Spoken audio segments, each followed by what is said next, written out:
마태복음 5장 1절로 12절 제14강으로 복 있는 사람의 산상구복으로 그렇게 제목을 잡아봤습니다. 또한 부제로는 왕국법령이라고 하는, 천국법령이라고 하는 부제로 은혜를 나눕니다. 마태복음 5장 1절로서 12절의 내용은 어떻게 보면 천국복음이라고 하는, 천국에 들어가기 전에 이러한 자들이 천국에 들어갈 수 있다라고 하는 어떤 서론적인 것이 조금 있어야 되겠다, 그런 생각이 좀 들었습니다.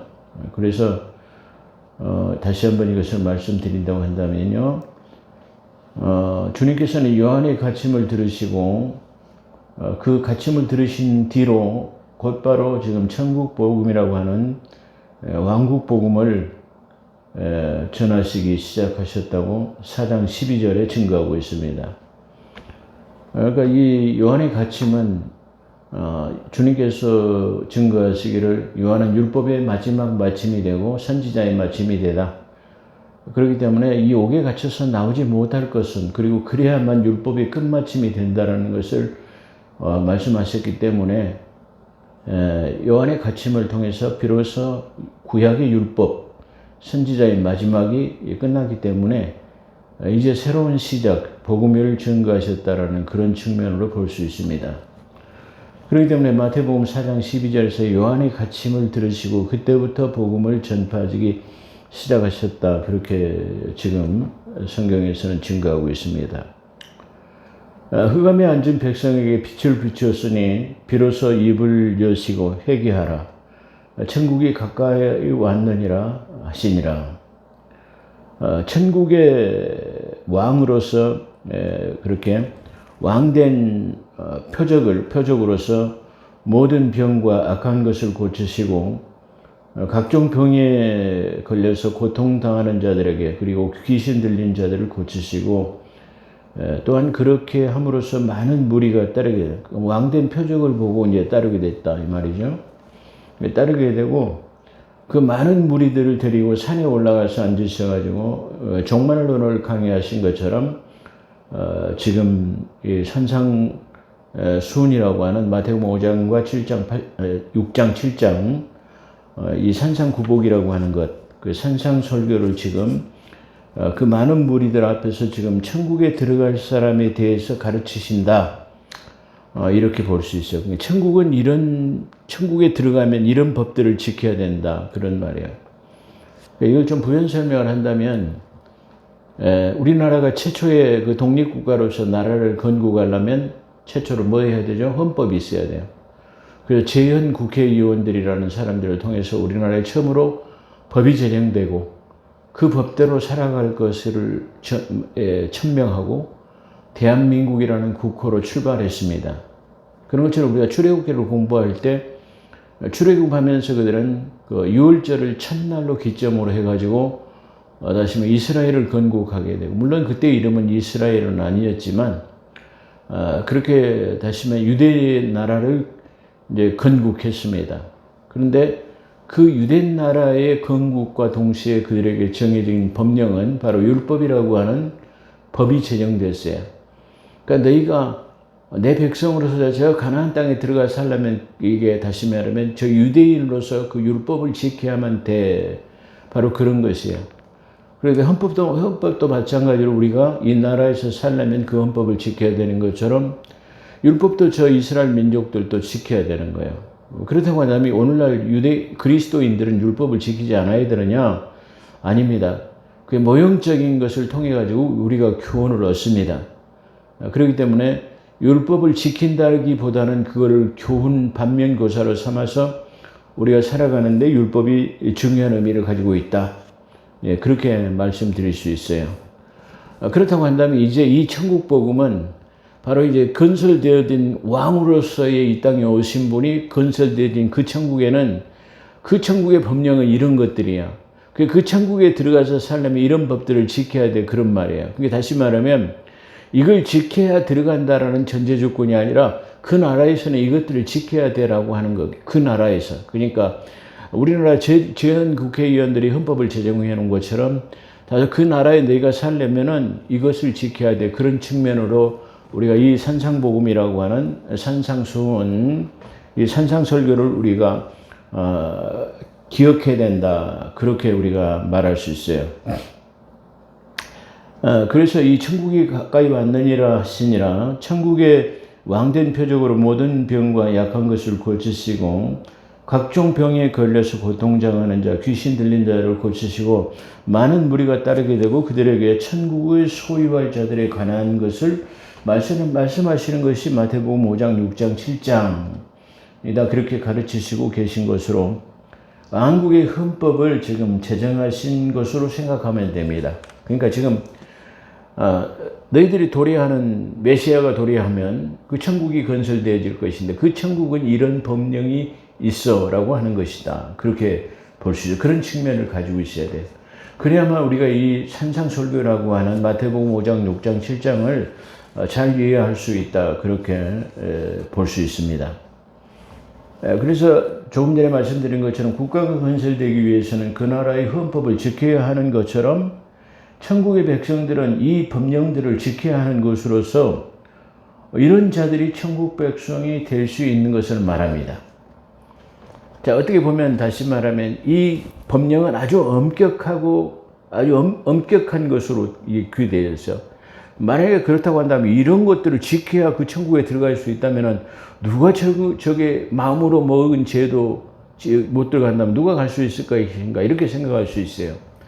그렇게 생각하면 안 되고 그 천국의 나라가 이루어지고 그 나라 안에 있을 때는 바로 어떤 이런 것들을 지켜야 된다라고 하는 그 다시 말하면 이 엄격한 법을 말하는데 어떠한 특수성을 가지고 있는 그러니까 이 육체적으로도 그 천국에 임하게 되면은 좀 더 뭔가 좀 달라질 수 있는 것을 이게 뉘앙스로 볼 수 있다. 그런 측면도 강해요. 그렇기 때문에 이것이 천국에 들어간 전제 조건은 아니고 천국에 들어가는 조건은 뭐죠? 왕 되신 것을 믿으면 들어가는 거예요. 들어가고 나서는 이걸 지켜야 된다. 그렇게 생각하면 돼요. 그렇기 때문에 이걸 지켜야 들어가는 것이 아니고 왕 되심을 믿었을 때 천국은 도래되고 왕국은 도래되고 그 왕국에서 살 사람은 이것이 들어가서는 이걸 지켜야 돼. 그런 말이야. 그 천국은 그야말로 아주 이상국가인 범죄가 없고 기쁨과 즐거움이 있고 그 유토피아가 건설되는 것이다. 이렇게 한번 생각해 볼 수 있습니다. 그 율법은 유대 국가의 유대 민족의 법이 제가 아까 설명드린 것처럼 율법은 유대 국가의 유대인들의 법령이라고 하면 천국은 이러한 법령을 지키는 자라에 들어갈 수 있다는 전제 조건이 들어있는 것이다. 전제 조건이다. 이렇게 말할 수 있을 것입니다. 자, 이 산상설교는 이 산상설교를 한 당시에는 그리스도인이라고 한 사람은 단 한 사람도 없어요. 다시 말해 그리스도인이라고 하는 것은 바로 예수 그리스도의 십자가의 사건, 장사됨, 그리고 부활하심, 그 성령의 내주를 통해 가지고 거듭난 사람을 갖다가 그리스도인이라고 하는데 최초의 그리스도인은 물론 그 사도행전 11장 26절에 등장하게 되는 것을 우리가 볼 수 있습니다. 그렇기 때문에 지금 이 산상설교를 지금 말씀하시고 지금 제자들과 많은 무리들 앞에서 이걸 가르쳐 줄 때는 다시 말해 십자가의 부활의 사건과 거듭남에 대해서는 상관이 없고 그리스도인들은 아직 한 사람도 없는 상태다. 그렇게 지금 말할 수 있어요. 단 한 사람의 그리스도인도 없는 상태의 말씀으로 최초의 그리스도인들은 사도행전 11장 26절로 최초로 등장합니다. 교회 역시 교회에 관한 것도 마태복음 16장, 다시 말해 지금 5장이라는 걸 우리가 기억해야 됩니다.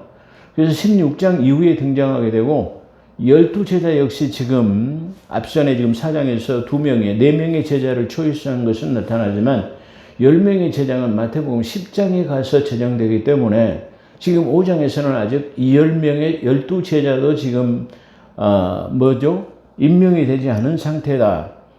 이렇게 선임되지 않은 12제자가 선임되지 않는 상태다. 그렇기 때문에 이때는 십자가의 사건의 이전으로서 그리스도의 죽음과 장사와 부활에 대한 거듭남에 대한 그런 지식을 소유한 사람은 단 한 사람도 없다라는 거예요. 그러죠. 이게 다시 말하면 십자가의 순환, 장사됨, 부활, 성령의 내주. 이걸 지금 이 당시에는 아무도 아는 사람이 없어요. 그것에 관해서 말하지 않고 있다는 것이 독특해요. 그렇기 때문에 이 산상설교라고는 마태복음 5장과 6장, 7장은 바로 수신자를 엄격하게 가지고 있다는 것을 우리가 분명하게 볼 수 있다.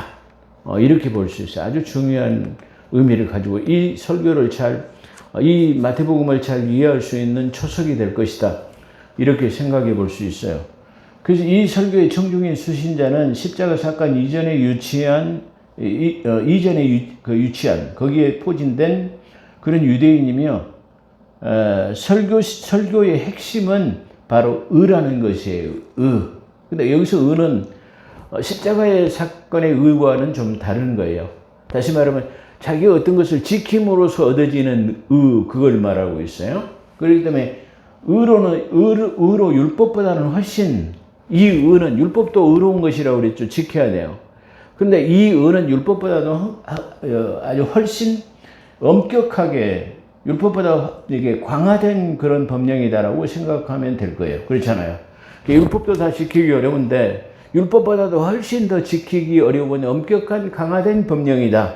왜? 바로 이 율법은 저 유대인에게 다시 말하면 선민으로서 살아갈 수 있는 그런 법이다. 그렇게 말한다고 한다면 이제 새롭게 건설된 이 천국이라고 하는 왕국은 내가 왕이야. 그런데 내 나라에서는 이걸 지켜야 되는 사람들이 누릴 수 있어. 그런 말이에요. 그런 엄격한 의미를 가지고 있다. 그런 측면을 볼 수 있어요. 그렇기 때문에 성경은 아주 이게 조밀하게 짜임새가 잘 이게 맞춰져 있는 그런 책이에요. 근데 우리가 그걸 잘 이해하지 못하기 때문에 이게 교리적으로 잘못 갖다가 적용하고 잘못 사용하는 그런 경우가 많이 있는데요. 우리가 그런 측면에서 좀 조심해야 된다. 이렇게 말할 수 있어요. 그래서 또한 왕국으로 들어가기 위해서는 지켜야 할 규례들, 그러니까 강화된 법령일 그걸 포함하고 있을 뿐만 아니라 그 왕국이라고 하는 바로 예수 그리스도께서 다스리는 그곳에서는 지켜야 할 규례까지를 이게 포함하고 있다. 5장, 6장, 7장에서는 그런 측면이에요. 어떻게 보면은 이게 많은 그 안티들이나 김용욱이 같은 사람도 이 마가복음을 통해서 마태가 그걸 보고 기록했다고 하는데 천만의 말씀입니다.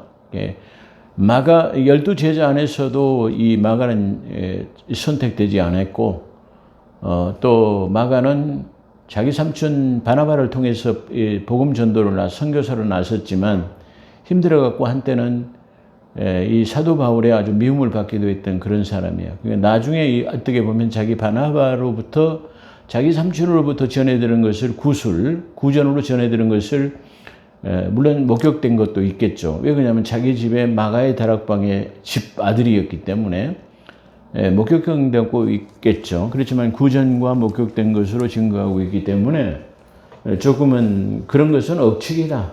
분명히 억측이다. 그렇게 억측이다고 말할 수 있는 근거는 성경에 아주 무수하게 수없이 많이 나타나고 있어요. 자, 그런 측면에서 우리가 본다면 다루 쉽게 말하면 이 마태의 독특한 것은 제가 누누이 항상 말씀드리지만 마태는 역사적인 시간적 서술 방법으로 순서대로 나열하지, 사건의 순서대로 나열하지 아니하고 주제별로 나열하고 있다는 거예요. 그게 다시 말하면 이 산상설교 역시 5장과 6장과 7장은 다른 누가나 다시 말하면 마가가 기록하지 않는, 요한도 기록하지 않는 것들을 아주 세밀하게 디테일하게 그걸 기록하고 있다는 것이 아주 특징이다. 그런 측면에서 이 마태복음은 교리적으로 아주 훌륭하고 아주 좋은 책이다. 이렇게 그런 측면에서 말할 수 있어요. 다만 역사적인 서술 방법이 아니고 주제별 서술 방법이기 때문에 다시 말해 시간적, 역사적 그 서술 방법이 아니다라는 것을 우리가 먼저 이해하게 된다면 아주 더 탁월한 이해력과 그의 어떤 기록 방법을 우리가 기억할 수 있을 것이다. 그렇게 말할 수 있어요.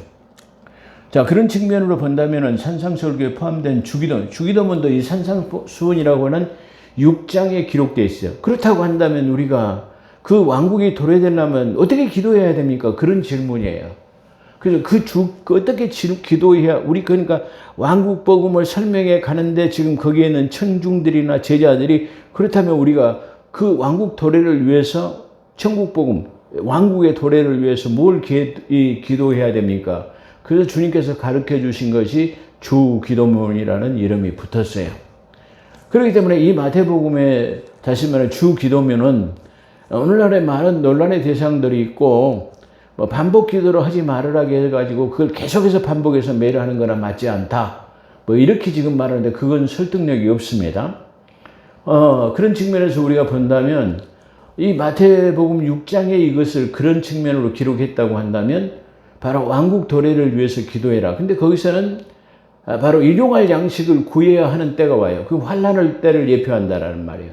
왕국의 도래 이전에는 반드시 환난이 도래하고 환난 직후에 왕국이 도래할 것을 암시하고 있어요. 자, 그렇다고 한다면 그렇다고 한다면 당면 문제가 생기는데요. 이 당면 문제는 뭐냐면은 그렇다고 한다면 오늘날 이 주 기도문은 저 유대인에게 향한 이 수신자를 갖고 있는데 오늘날 그리스도인 교회에서 이걸 계속해서 우리가 이 주기도문을 해야 되냐, 그런 문제가 발생하게 되는 거예요. 자, 해도 쉽게 말하면 교리적으로 문제는 없습니다. 안 해도 교리적으로는 문제가 없습니다. 왜 그러냐면은 아까 서두에 말한 것처럼 이 주기도문은 왕국 도래를 위한 유대인들이 왕국 도래를 위해서 기도해야 하는 것 측면을 강하게 갖고 있기 때문에 이거 쉽게 말하면 우리 그리스도인들은 하지 않아도 돼요. 그렇다고 한다면 안 해도 된다고 한다면 오늘날 많은 그리스도인들이 좀 이상하다라고 생각할 수도 있는데 교리적인 측면으로 지금 이 설교가 누구를 향하고 있다고 한다면 그건 자명하게 나타나는 거예요. 그렇다고 한다면 해도 된다고 제가 말씀을 드린다. 왜 해도 되느냐? 그렇다고 한다면 지금 거국적으로 큰 틀에서도 본다고 하면 주님의 도래가 왕국 도래가 지금 되지 않았어요. 그래서 그런 측면으로 본다면 지금도 역시 우리는 왕의 도래를 기다리는 환란에 살고 있는 것과 이 세상 살아가는 것 자체가 환란이다. 그렇게 본다면 바로 쉽게 말하면 그래서 우리는 그런 측면으로 지금 주기도문을 교회에서 계속하는 겁니다. 그렇기 때문에 그런 측면에서 지금 저도 우리 교회에서도 계속 주기도문을 예배 때마다 공식 예배에서는 하지는 않지만 다시 말하면 신앙 고백만 하죠. 근데 공식 예배 때는 축도로 마치고 예배를 하지 않지만 축도를 하지 않은 상태에서는 이 주기도문으로 마치는 것은 바로 이제 그런 측면을 알고 있기 때문에 다시 말하면 이 주기도문은 유대인을 향한 거지만 결국 궁극적으로 저 유대인에 향한 저 주기도문은 왕국 도래를 위해서 하는 기도다. 그렇다고 한다면 우리 그리스도인과는 상관이 없는 것이지만 궁극적인 측면에서 보면 지금 왕의 도래를 위해서 우리가 한다고 한다면 그 기도는 그런 측면에서는 해도 된다. 그렇게 말할 수 있어요. 그렇기 때문에 이 주기도문은 해도 되고 안 해도 되는 그런 측면 양면성을 가지고 있다.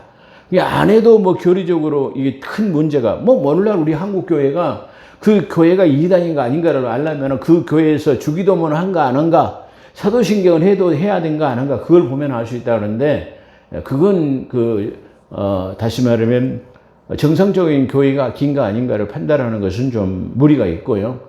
그런 측면으로 본다면 목회자의 신앙 철학, 다시 말해 신학적인 학문 토대를 통해 가지고 목회자의 역량에 따라서 하지 않아도 되고 해도 될 수 있다. 근데 만약에 우리 담임 목회자님이 이걸 안 한다고 해서 우리 목사님이 이상한 목회자야, 그렇게 하지는 마세요. 어떻게 보면 그 목사님이 탁월한 신학관을 갖고 있기 때문에 이 주기도문이 유대인을 향한 측면에 있는 기도문이기 때문에 오늘날 그리스도인들이 하지 않아도 된다라는 그런 고차원적 어떻게 보면 신앙이 있기 때문에 할 수 있어요. 그렇다고 한다면 우리 교회에서는 그 주기도문을 하는데 우리 목사님의 신학적 토대가 좀 얕단 말인가? 아닙니다. 다시 말해 제가 말씀드린 것처럼 거국적인 측면, 광대한 범위의 측면에서 아직 도래가 되지 않았기 때문에 그걸 믿기 때문에 한다고 한다면 그 신학이 한 차원 더 업그레이드 되는 그런 결과도 가져올 수 있을 것이다. 그렇게 말씀드릴 수 있어요. 그렇기 때문에 제 동영상 설교를 시청하시는 분들이 바로 이런 측면에서 그걸 잘 이해하시고 본인의 판단 여하에 따라서 교회 목회자의 다시 말하면 그 역량에 따라서 하시면 될 것이다. 해도 되고 안 해도 된다. 그런 것을 한번 말씀드릴 수도 있고요. 참고로 우리 교회에서는 계속 하고 있다는 것을 말씀드립니다. 그래서 해도 되고 안 해도 된 것은 목회자의 신학적 토대에 의해서 목회자 철학에 의해서 해도 되고 안 해도 된다. 이렇게 말씀드릴 수 있습니다. 그렇다면 후자의 경우는 다시 말하면 해야 되는 측면 다시 말씀드리는 거죠. 후자의 경우는 광범위한 측면에서 천국의 도래가 되지 않았기 때문에 미래지향적으로 해도 무방하다라고 그렇게 생각하는 것입니다.